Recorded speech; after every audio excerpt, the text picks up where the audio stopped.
धन्यवाद. पुरवणी मागण्यावर बोलण्यासाठी मी उभा आहे. नगर विकास विभाग बाब क्रमांक 83 पृष्ठ क्रमांक 55. अध्यक्ष महोदय, महाराष्ट्र सुवर्ण जयंती नगरोत्थान महाअभियानांतर्गत संगमनेर शहरात वाढीव पाणी पुरवठा योजनेला 2 मार्च 2021 रोजी 21 कोटी 79 लाख रुपये योजनेस प्रशासकीय मान्यता प्राप्त झाली. त्यानुसार ही निविदा प्रक्रिया राबवून ठेकेदाराला 12 जुलै 2021 रोजी कामाचे कार्यादेश प्रदान करण्यात आले. परंतु संबंधित ठेकेदारांनी ते काम मुदतीत पूर्ण केलेलं नाही. त्याला नोटिसा दिल्या तरी तो कुठल्याही प्रकारे त्याला दाद देत नाही. त्यामुळं संबंधित ठेकेदारावरती कारवाई करावी अशी मागणी मी करत आहे. अध्यक्ष महोदय, पाणी पुरवठा योजनेतील विविध उपक्रमाचे काम सध्या स्थितीत पूर्ण केलेले नाही. शहरातील वितरण वाहिनी असेल, पाबळे वस्ती येथील नवीन जलकुंभ बांधणे, जॅकवेल बांधणे, शुद्ध पाण्याचे ग्रॅव्हिटी पाईपलाईन, रायझनिंग पाईपलाईन काही प्रमाणात पूर्ण करण्यात आले. भौतिक प्रगती आत्तापर्यंत फक्त सदर कामाची 45% झाली.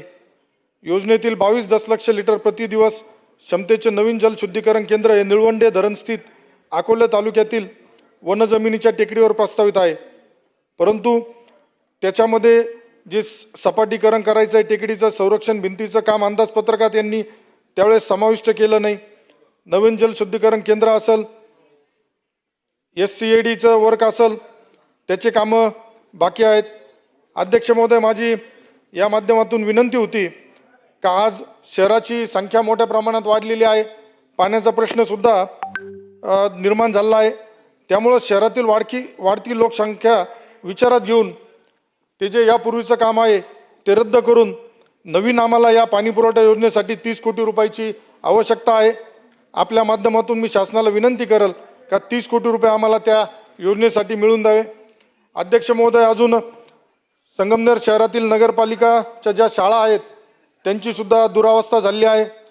यापूर्वी भुयारी गटर योजनेचं जे काम झालंय त्याच्यामध्ये मोठे अनियमित भ्रष्टाचार झालेला असून त्याची सुद्धा चौकशी करणं गरजेचं आहे. शहराचा विकास करण्यासाठी निश्चितच जे नाले आहेत त्याच्यावरचं अतिक्रमण मुक्त करण्याची गरज आहे. अध्यक्ष महोदय, गेल्या कित्येक वर्षापासून शहराची भौगोलिक परिस्थितीचा विचार करता त्यामध्ये GIS आधारे सुधारित विकास योजना आराखडा तयार करण्याची आवश्यकता आहे. त्यामुळे गेल्या आजूबाजूचे जे आमच्या शहरालगतचे गावं आहेत याची नगरपालिकेची हद्दवाढ सुद्धा होणं त्या दृष्टीने अध्यक्ष महोदय अपेक्षित आहे. आता कुंभमेळावा जो होणार आहे त्या कुंभमेळ्याच्या अनुषंगाने नगरपालिका हद्दीत सुद्धा आमच्या संगमनेरवरूनच नाशिकला बरेचसे भाविक भक्त जाणार आहेत. कुंभमेळ्याच्या स्नान केल्यानंतर काही नाथपंथाचा जो झुंडी मार्ग आहे तो आमच्या शहरालगत जात असतो. शहरामध्ये सुद्धा त्यांचा मुक्काम असतो. त्या दृष्टीने आम्हाला निधीची आवश्यकता गरजेची आहे. अध्यक्ष महोदय, आमच्या संगमनेर येथे नगरपालिकेला आत्तापर्यंत STP प्लॅन्ट सुद्धा नाही आहे. त्यामुळं त्याचे जे दूषित पाणी आहे हे लगत असलेल्या प्रवरा आणि म्हाळुंगी नदीमध्ये सोडलं जातं.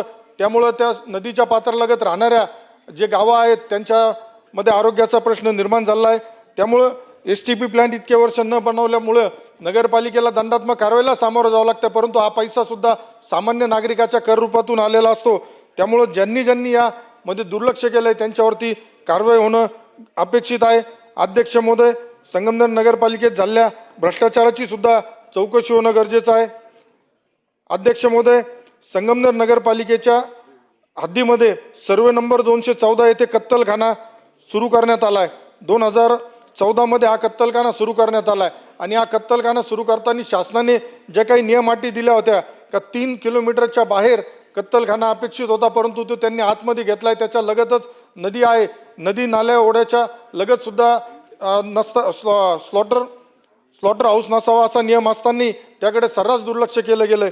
त्यामुळे अध्यक्ष महोदय, आपल्या माध्यमातून माझी विनंती होती का त्या स्लॉटर हाऊस कायमस्वरूपी बंद करून आजूबाजूच्या नागरिकांना जो आरोग्याचा प्रश्न निर्माण झालाय त्याच्यामध्ये त्यांना सवलत मिळावी.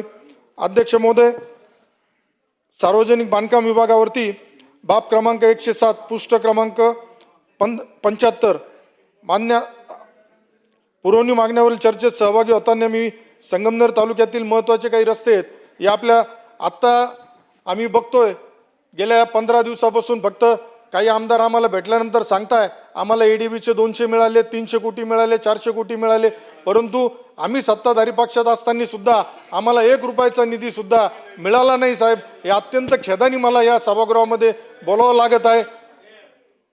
कारण जर हे ठराविक लोकांनाच निधी मिळणार असेल तर मग आमच्यासारख्या पहिल्या टर्म नवीन आमदारांनी आमच्या तालुक्यामध्ये रस्ते नाही का, आमच्या तालुक्यामध्ये लोकांना अडचणी नाही का? त्यामुळं आपल्या माध्यमातून शासनाने निश्चित या बाबीकडे लक्ष देऊन जे रस्त्यासाठी आज बघितलं तर तालुका हा आमचा मोठा आहे, त्याच्यामध्ये कृषी व्यापार शैक्षणिक मोठ्या प्रमाणात नागरिक शेतकरी विद्यार्थी दररोज येता जाता असतात. आमच्या संगमनेरवरूनच नाशिकला जावं लागतं, नाशिकवाल्यांना पुण्याला जावं लागतं. आजूबाजूला शिर्डीसारखं पवित्र देवस्थान सुद्धा आपल्या जवळ आहेत. बरेचसे रस्ते आज सुद्धा आमचे प्रमुख जिल्हा मार्ग म्हणून घोषित झालेले नाही, तर त्याचं सुद्धा घोषित होणं गरजेचं आहे. त्यामुळं रुंदीकरण, मजबूतीकरण आणि विकास हा आमचा रखडला आहे. अध्यक्ष महोदय, मी काही रस्त्यांकडे आपले लक्ष वेधू इच्छितो. बोटा बायपास, पिंपळे, नान्नज, दुमाला, चिंचोली, गुरव, साकूर, मालदाड हा सुमारे 30 किलोमीटरचा रस्ता आहे. हा अनेक गावांना जोडतो. याच्यावरतून कमीत कमी रोजचे 10, 20, 30 हजाराच्या पुढं नागरिकांची वर्दळ असते. शिर्डीकडे जाणाऱ्या भाविकांसाठी हा अत्यंत महत्त्वाचा रस्ता आहे. त्यामुळे त्या रस्त्याचं तातडीने उन्नतीकरण करणं गरजेचं आहे. अध्यक्ष महोदय, दुसरा जो रस्ता आहे तो गुंजाळवाडी, राजापूर, निमगाव, भजापूर, चिंचोली, गुरव हा 22 किलोमीटरचा रस्ता आहे. यामुळं सुद्धा शेतमालाची वाहतूक, विद्यार्थ्यांचा प्रवास यासाठी दैनंदिन वापर होत असतो. अध्यक्ष महोदय, तिसरा म्हणजे रणकामवाडी फाटा, रणकाम, देवकवठे, कुंभारवाडी, वरवंटी, खांबे हा 23 किलोमीटरचा रस्ता आहे. यामुळं सुद्धा आज बरेचसे रस्ते फक्त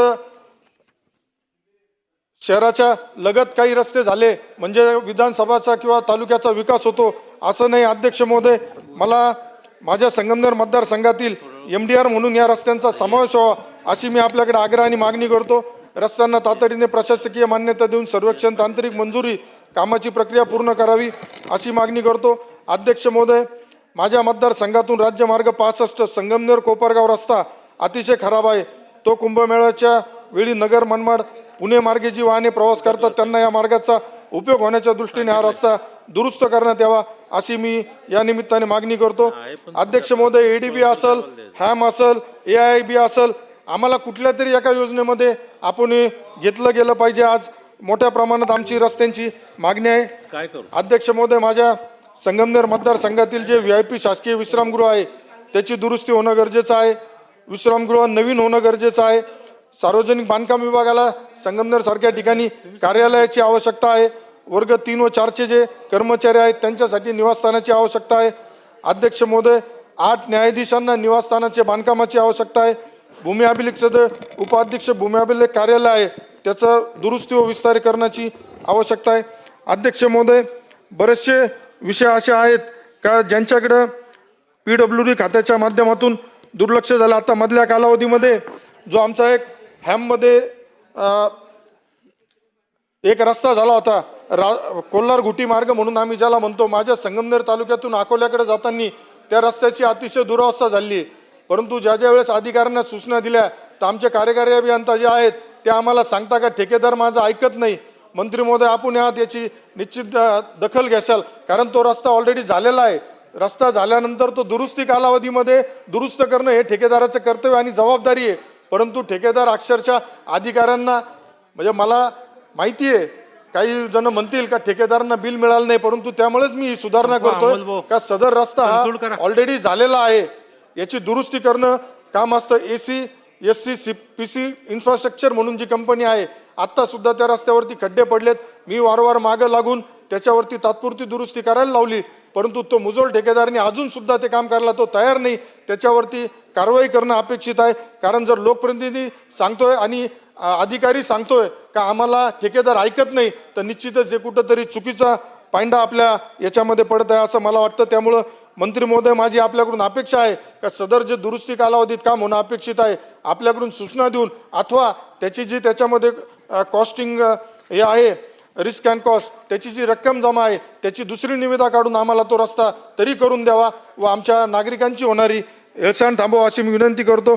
मंत्री महोदय, आपण निश्चितच ज्या काही मी सार्वजनिक बांधकाम विभागाच्या मागण्या केल्यात, आम्ही हॅमसाठी मागतोय, ADB मागतोय, काहीतरी मोठे रस्ते आम्हाला द्या. ही विनंती करतो. थांबतो. धन्यवाद.